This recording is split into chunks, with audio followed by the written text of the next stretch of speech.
Assalamualaikum warahmatullahi wabarakatuh. Apa kabar kalian semuanya? Semoga alhamdulillah, semoga kalian semua dalam keadaan sehat walafiat dan tetap semangat mengikuti pembelajaran. Kali ini kita akan belajar sejarah Indonesia yang akan diampu oleh Ibu, yaitu Ibu Ani Hernawati.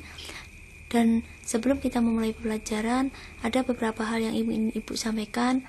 Yang pertama adalah Ibu harapkan kalian memperbanyak membaca buku-buku atau materi yang berkaitan dengan pembelajaran kita.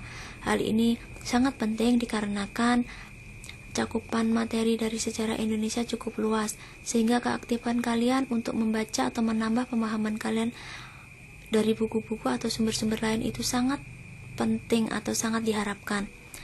Yang kedua adalah kalian memiliki catatan.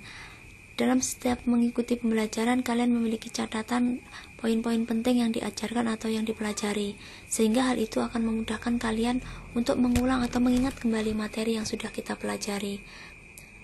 Terutama nanti apabila di akhir pembelajaran ada evaluasi. Baiklah, kita akan memulai saja pembelajaran kali ini. Kita menggunakan media rekam suara dengan menggunakan PowerPoint. Walaupun dengan media yang sederhana, Ibu harapkan ini tidak mengurangi semangat kalian untuk belajar. Jadi materi kita yang pertama adalah perkembangan kolonialisme dan imperialisme Eropa. Pada minggu yang lalu Ibu sudah berikan satu video yang memberikan gambaran tentang kondisi bangsa Indonesia pada masa penjajahan bangsa Eropa. Tentang materi kita sekarang ini adalah perkembangan kolonialisme dan imperialisme. Tentunya dua istilah ini sudah pernah kalian dengar. Kolonialisme dan imperialisme itu memiliki pengertian yang berbeda, tetapi sebenarnya bertujuan yang sama, yaitu ingin menguasai sumber kekayaan alam suatu negara, atau mereka mengeksploitasi sumber-sumber kekayaan alam negara yang dikuasainya. Berikutnya adalah apa yang melatar belakangi negara-negara Eropa itu melakukan gerakan kolonialisme dan imperialisme atau melakukan penjajahan. Yang pertama adalah munculnya paham merkantilisme. Paham merkantilisme itu adalah suatu aliran yang berkembang pada abad ke-16 sampai abad ke-18 di Eropa yang menyatakan bahwa kesejahteraan suatu negara itu hanya ditentukan oleh banyaknya modal yang dimiliki. Sehingga dengan demikian, negara yang memiliki modal yang besar adalah negara yang mampu membiayai segala keperluannya, baik bidang pertahanan maupun perekonomian. Itulah yang mendorong bangsa Eropa untuk melakukan penjajahan. Yang kedua adalah jatuhnya kota Konstantinopel. Kota Konstantinopel atau Konstantinopel adalah pusat perdagangan bangsa Asia dan Eropa, terutama pada komoditas rempah-rempah. Itu menjadi kota Konstantinopel itu merupakan pusat dari komoditas rempah-rempah yang sangat diperlukan oleh negara Eropa. Dengan jatuhnya Konstantinopel, akhirnya membuat negara-negara Eropa harus melakukan pelayaran sendiri yang jauh ke belahan dunia lain untuk mendapatkan sumber rempah-rempah tersebut. Yang ketiga adalah revolusi industri dan penemuan ilmu pengetahuan dan teknologi. Revolusi industri itu merupakan suatu periode di mana terjadi perubahan besar-besaran dari tenaga manual menjadi tenaga mesin, didukung dengan penemuan ilmu pengetahuan dan teknologi di bidang pelayaran, di bidang industri, persenjataan, dan lain-lain, menyebabkan negara-negara Eropa berlomba-lomba untuk mendapatkan bahan baku industri, dan dengan didukung oleh penemuan iptek menyebabkan mereka mampu melakukan upaya untuk melakukan penguasaan terhadap daerah lain. Yang keempat adalah dorongan melanjutkan perang salib. Keinginan orang Eropa untuk memenangkan perang salib berlanjut pada hal lain, yaitu mengadakan penjelajahan samudra untuk melakukan gerakan 3G, God, Glory, dan Gospel untuk menguasai daerah lain. Salah satunya adalah untuk memperluas pengaruh dari agama Kristen. Yang berikutnya adalah penjelajahan samudra. Bangsa Eropa merupakan penemuan negara-negara atau benua lain itu diawali dengan adanya gerakan penjelajahan samudra yang dilakukan oleh bangsa Eropa. Tokoh-tokoh pelaut dari Eropa yang terkenal, misalkan Christopher Columbus, Magellan, Marco Polo, dan lain-lain. Jadi penjelajahan samudra adalah upaya untuk mendapatkan daerah-daerah baru di luar Eropa. Baiklah, kita akan lanjutkan. Berikutnya adalah kolonialisme dan imperialisme Eropa di Indonesia. Bangsa pertama atau bangsa Eropa pertama yang mendatangi Indonesia itu adalah bangsa Portugis yang mencapai Pulau Nusantara pada tahun 1512. Tiba di Maluku di bawah pimpinan Alfonso de Albuquerque. Tujuan awal dari bangsa Portugis datang ke Nusantara adalah untuk perdagangan rempah-rempah. Kedatangan mereka itu awalnya diterima dengan baik oleh Sultan Ternate, dikarenakan oleh beberapa hal. Yang pertama adalah bahwa bangsa Portugis dianggap sebagai pembeli rempah-rempah dengan harga yang tinggi dan membantu kerajaan Ternate menyerang kerajaan Tidore, karena antara kerajaan Ternate dan kerajaan Tidore senantiasa merupakan dua kerajaan yang selalu bersaing. Berikutnya, atas jasa Portugis membantu Ternate, dia diberikan hak monopoli perdagangan rempah-rempah di wilayah Maluku. Hubungan baik antara Portugis dengan Ternate itu berlangsung cukup lama, yaitu dari tahun 1512 hingga 1570. Tetapi kemudian perkembangan hubungan ini mengalami kemunduran disebabkan adanya perlawanan dari rakyat Ternate. Selain itu, pengaruh dari kekuasaan Portugis di Nusantara juga mengalami kemunduran. Akhirnya disusul dengan datangnya bangsa Spanyol di wilayah Maluku yang menyebabkan pertikaian antara dua negara tersebut, yaitu antara bangsa Portugis dengan bangsa Spanyol. Akhirnya pertikaian itu bisa diselesaikan dengan dilakukannya perjanjian Saragossa. Faktor-faktor yang menyebabkan kemunduran Portugis di Nusantara itu adalah: 1. Tidak mampu memenuhi keperluan hidupnya sendiri. Yang kedua, kekurangan dana dan sumber daya manusia.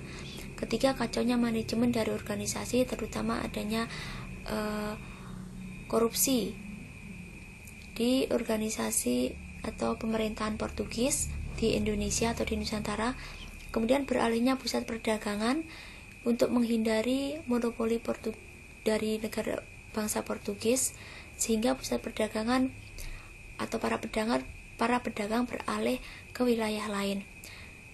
Berikutnya adalah hilangnya kekuasaan Portugis karena persaingan teknologi pelayaran dan militer dengan negara lain.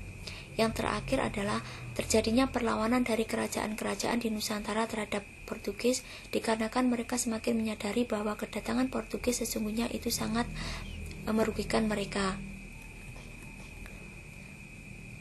Kedatangan berikutnya bangsa Eropa di Indonesia adalah bangsa Belanda.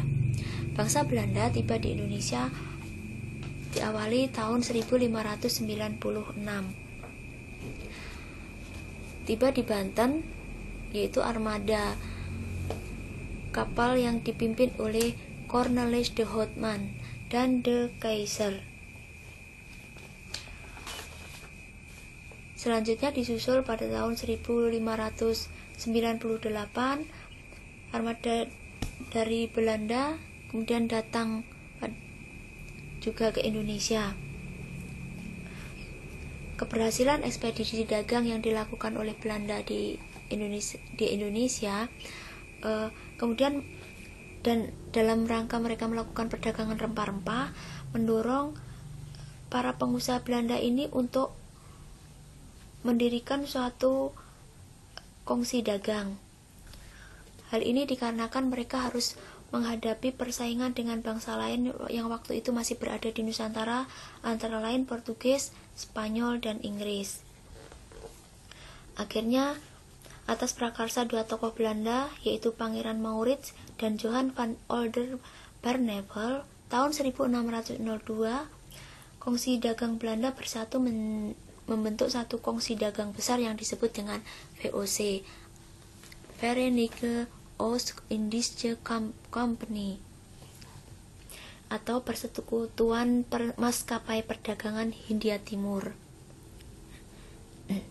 Tujuan dibentuknya VOC Silakan nanti kalian cari di buku paket ya, yang antara lain menghindari persaingan yang tidak sehat dengan sesama pedagang Belanda, memperkuat posisi Belanda dari persaingan dengan bangsa Eropa lain, dan membantu dana pemerintah Belanda.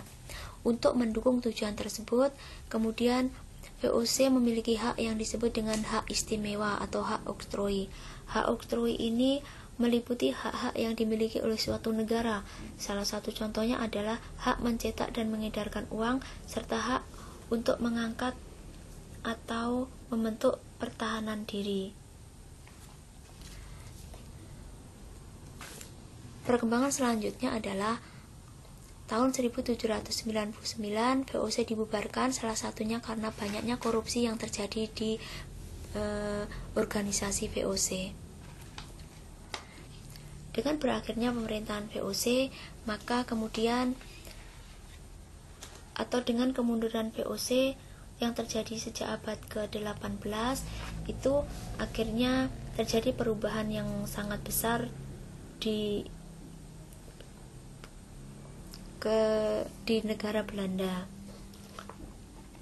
Akhirnya pada tahun 1795 dibentuk panitia untuk pembubaran VOC. Dan pada tahun itu pula hak-hak istimewa dari VOC itu dibubarkan atau dihapus. Berikutnya adalah tadi pemerintahan Republik Batav. Perubahan yang terjadi di Eropa pada akhir abad ke-18 sangat besar pengaruhnya terhadap Indonesia yang sedang dijajah oleh Belanda, yaitu Partai Patriot Belanda yang anti terhadap raja atas bantuan Prancis itu berhasil merebut kekuasaan dan membentuk pemerintahan baru di Belanda. Jadi, pemerintahan baru yang dipimpin oleh Prancis atau pemerintahan baru yang atas bantuan Prancis itu bernama Republik Batav yang dipimpin oleh Napoleon Bonaparte. Nah,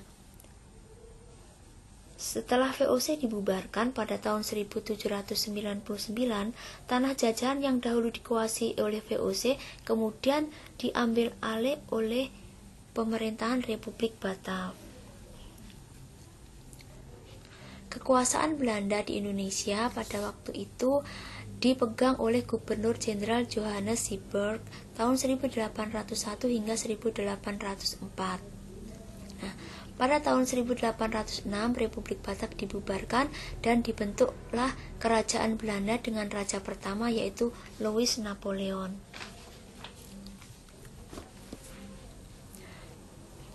Berikutnya, kebijakan atau masa pemerintahan setelah Louis Napoleon yaitu bisa dijelaskan sebagai berikut. Letak geografis Belanda yang dekat dengan Inggris itu menyebabkan Napoleon Bonaparte perlu menduduki Belanda. Nah, pada tahun 1806 Prancis atau Napoleon membubarkan Republik Batav dan membentuk suatu pemerintahan dalam bentuk kerajaan Belanda dan mengangkat Louis Napoleon ini sebagai rajanya. Karena Indonesia berada di bawah ancaman Inggris yang berkuasa di India, akhirnya Napoleon memerlukan seorang yang kuat, yang berpengalaman di bidang militer untuk mempertahankan wilayah, terutama wilayah Jawa dari ancaman Inggris. Kemudian dia mengangkat atau Louis Napoleon ini mengangkat Herman William Daendels sebagai gubernur jenderal di Indonesia untuk mempertahankan tadi Indonesia atau terutama Jawa dari ancaman atau serangan Inggris.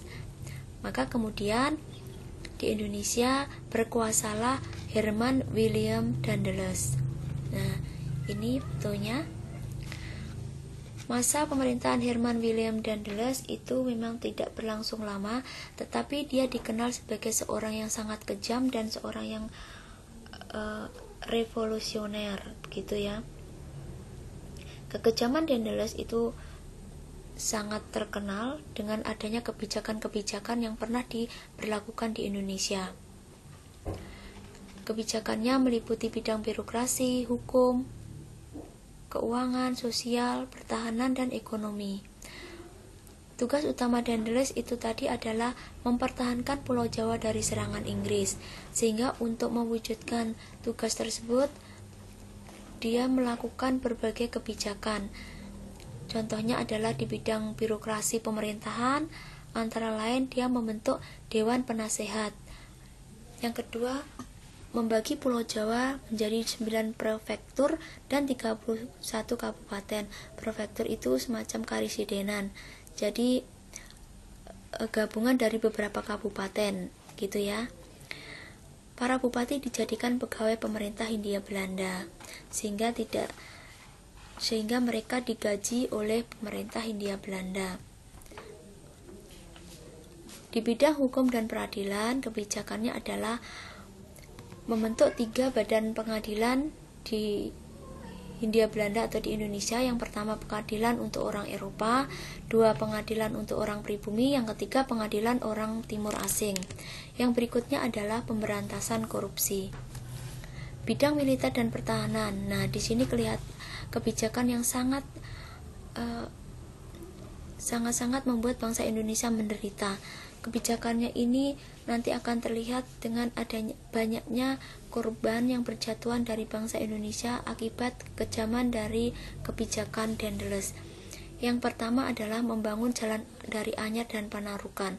Anyer itu adalah satu daerah di ujung barat Pulau Jawa, sementara Panarukan itu berada di ujung timur Pulau Jawa.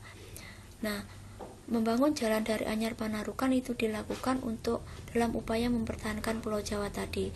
Pembangunan antara Jalan Anyer dan Panarukan itu melakukan tenaga atau dengan mengorbankan tenaga bangsa Indonesia, sehingga pada masa itu banyak sekali berjatuhan korban dikarenakan mereka kelaparan dan banyaknya penyakit yang mereka alami. 2. Menambah jumlah angkatan perang. 3. Membangun pabrik senjata. 4. Membangun pangkalan angkatan laut. Yang tadi ya, yang pertama pembangunan jalan Anyer Panarukan bisa dilihat dari garis merah yang ada di slide ini.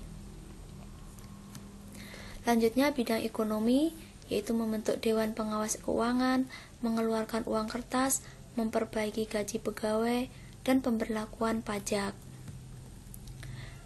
Di bidang sosial, menghapus tradisi penghormatan pada sultan atau raja. Daendels juga masih mengembangkan sistem perbudakan.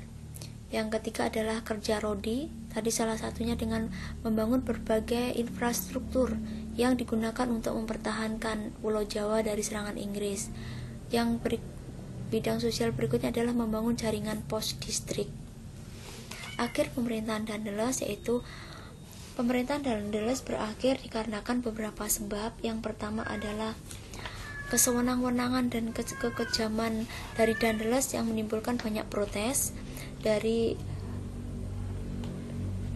wilayah Hindia Belanda maupun dari pihak negara Belanda sendiri. Yang kedua, sikapnya yang otoriter terhadap para raja di Banten, Yogyakarta, dan Cirebon menimbulkan sikap perlawanan yang luar biasa dari para raja tersebut. Yang ketiga, penyelewengan dan penjualan tanah kepada pihak swasta.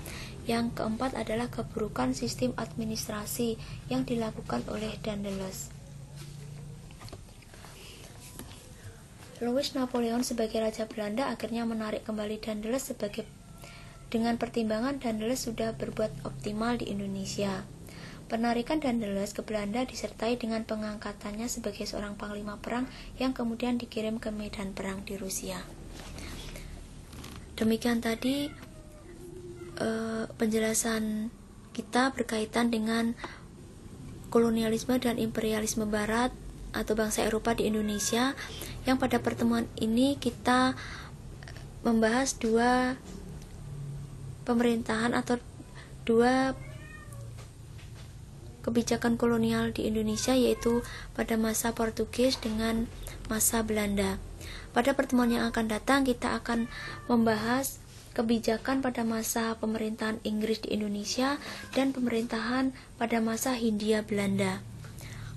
Demikian tadi penjelasan pada pertemuan kali ini. Sekali lagi Ibu harapkan kalian memperbanyak membaca materi-materi yang berkaitan dengan poin-poin yang sudah kita pelajari. Sekian dulu penjelasan dari Ibu yang berkaitan dengan materi kolonialisme dan imperialisme Barat, yaitu bangsa Portugis dengan bangsa Belanda. Jika ada pertanyaan yang berkaitan dengan materi, silakan bisa kalian tanyakan melalui WA atau bisa juga kalian kirimkan melalui email Ibu. Selanjutnya adalah tugas yang akan Ibu berikan. Ibu langsung akan sampaikan nanti melalui Google Classroom. Sekian pertemuan kali ini. Mohon maaf jika dalam penyampaian kurang berkenan, dan terima kasih atas perhatian kalian. Wassalamualaikum warahmatullahi wabarakatuh.